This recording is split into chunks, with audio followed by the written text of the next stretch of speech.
সুপ্রিয় ভিউয়ার্স, আসসালামু আলাইকুম। নবম শ্রেণীর শিক্ষার্থী বন্ধুরা, তোমাদের সবাইকে স্বাগত ইজি এডুকেশন এসপি ইউটিউব চ্যানেলে।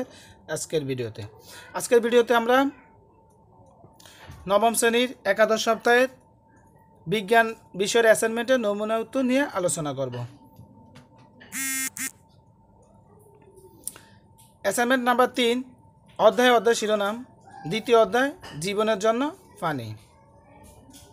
শিক্ষার্থী বন্ধুরা, তোমরা অ্যাসাইনমেন্টের ক্রমিক নাম্বারে লিখবে 3 এবং অধ্যায় শিরোনাম তোমাদের অ্যাসাইনমেন্টের শিরোনামে লিখবে জীবনের জন্য পানি। অ্যাসাইনমেন্ট বা নির্ধারিত কাজ।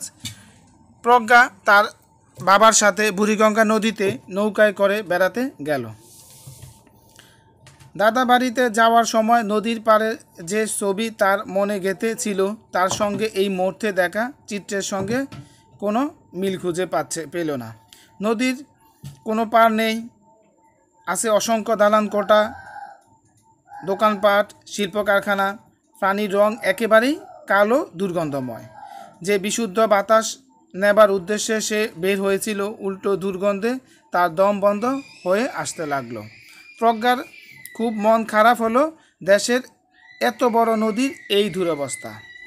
শিক্ষার্থী বন্ধুরা, এই ছিল আমাদের অ্যাসাইনমেন্ট। এই অ্যাসাইনমেন্টের আলোকে আমাদের 4টি প্রশ্ন আছে, প্রশ্নের সমাধান করতে হবে। তো এই প্রশ্নের আলোকে আমি তোমার জন্য নমুনা উত্তর তৈরি করেছি। শিক্ষার্থী বন্ধুরা, মনোযোগ দিয়ে দেখো।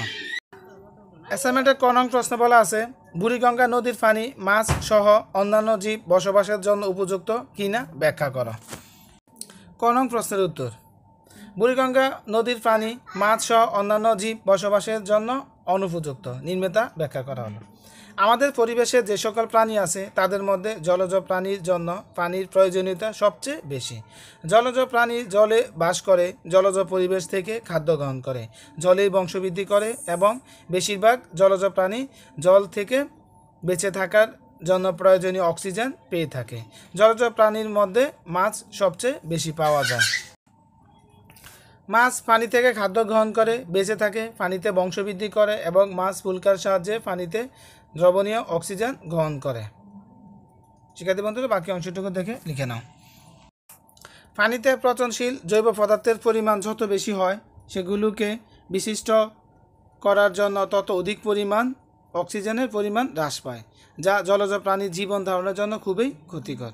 এমত অবস্থায় জলজ জীবের মৃত্যু ঘটতে পারে। আর এই কারণেই বুড়িগঙ্গা নদীর পানি দূষিত হচ্ছে এবং বুড়িগঙ্গা নদীতে মাছ সহ অন্যান্য জীবের পরিমাণ হ্রাস পাচ্ছে।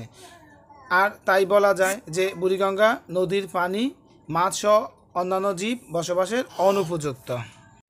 অ্যাসাইনমেন্টের অংশে বলা আছে, বুড়িগঙ্গার পাড়ে যদি কোনো ফসলি জমি থাকে তাহলে তার শেষ কার্যক্রম কি বুড়িগঙ্গা পানি দিয়ে করা সম্ভব? তোমার উত্তরের পক্ষে যুক্তি দাও। খ নং প্রশ্নের উত্তর, বুড়িগঙ্গার পাড়ে যদি কোনো ফসলি জমি থাকতো তবে শেষ কার্যক্রম বুড়িগঙ্গা পানি দিয়ে করা সম্ভব হতো না।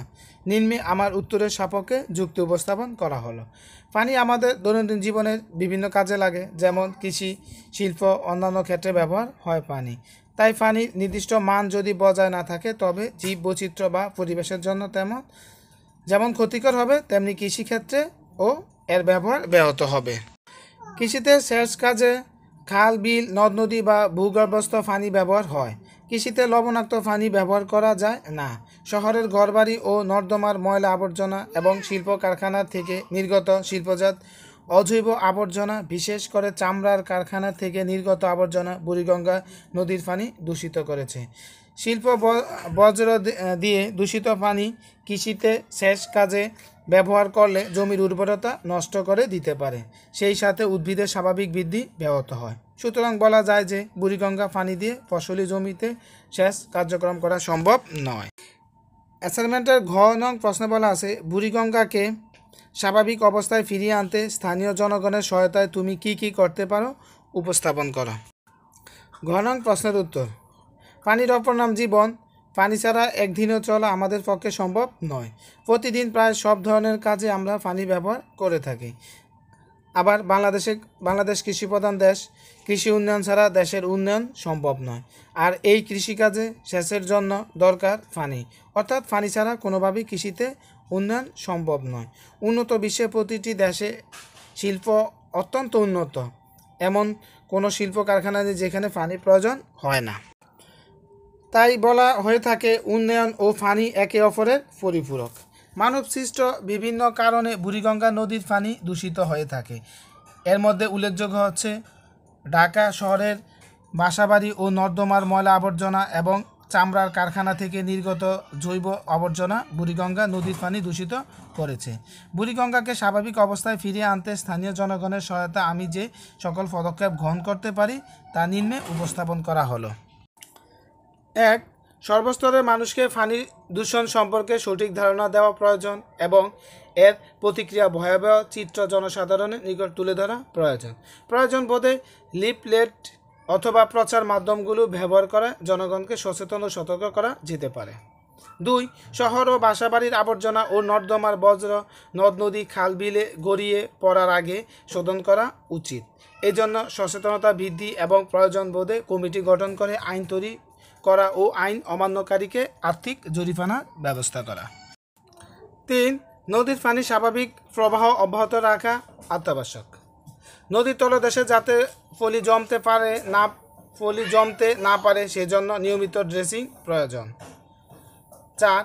কৃষি জমিতে জৈব সার এবং পরিমিত পরিমাণে রাসায়নিক সার প্রয়োগ করা উচিত, ফলে অতিরিক্ত সার জলাশয়ের পানিকে দূষিত করতে পারে না। 5. শিল্প ও কলকারখানার বজ্র পার্শ্ববর্তী জলাশয় নদ নদীর পড়ার পূর্বে শোধন করা প্রয়োজন। 6. খোলা মাটিতে রাসায়নিক দ্রব্য, রং অথবা গাড়ির তেল কখনোই ফেলা উচিত নয়, কেননা এই সমস্ত দ্রব্য মাটি শুষিয়ে ভূগর্ভস্থ পানি দূষিত করে। 7.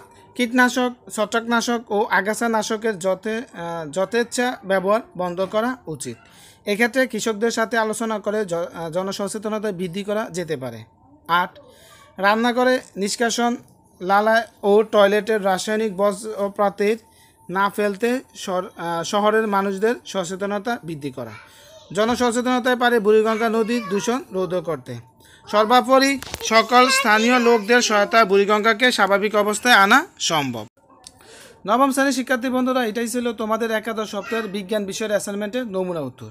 তো আমার ভিডিওটি কেমন লাগলো তো অবশ্যই কমেন্ট বক্সে জানিয়ে দিবে। যদি ভালো লাগে থাকে তাহলে অবশ্যই একটা লাইক দিবে এবং তোমার বন্ধুদের মাঝে শেয়ার করবে।